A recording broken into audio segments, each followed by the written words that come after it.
Fighter or first responder, anybody going to a scene, they're not going to pull in behind you after you pull over.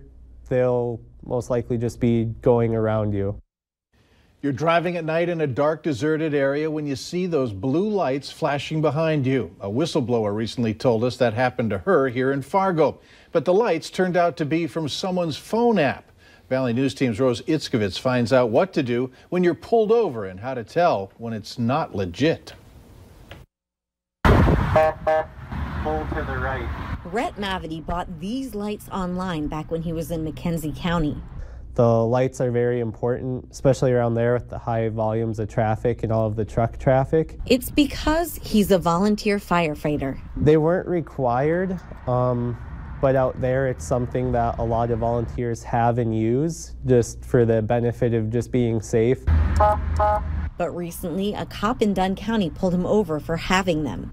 Apparently, the week before, they found someone else with similar lights. And the person driving that car had pulled over somebody on the highway or attempted to using those lights. Trying to perform duties as a police officer, if you are not a licensed police officer in the state of North Dakota, it is a crime. And this just happened here in Fargo. A whistleblower tells us someone used blue and red lights from a cell phone app to try to pull her over, but she didn't fall for it.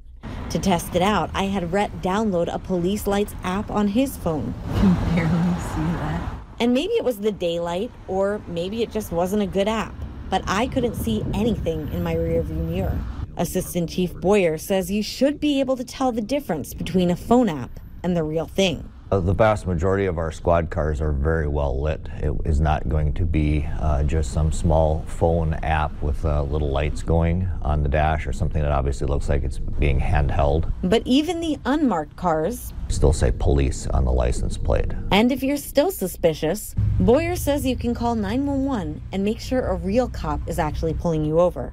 But he stresses, only if you're in a sketchy situation. Calling 911 when you're getting pulled over by a squad car that's marked or a car that's well lit up or a uniformed officer ties up that 911 system, so we don't want people calling 911 every time they're getting stopped. In other words, if you actually commit a violation, you may just need to own up to it.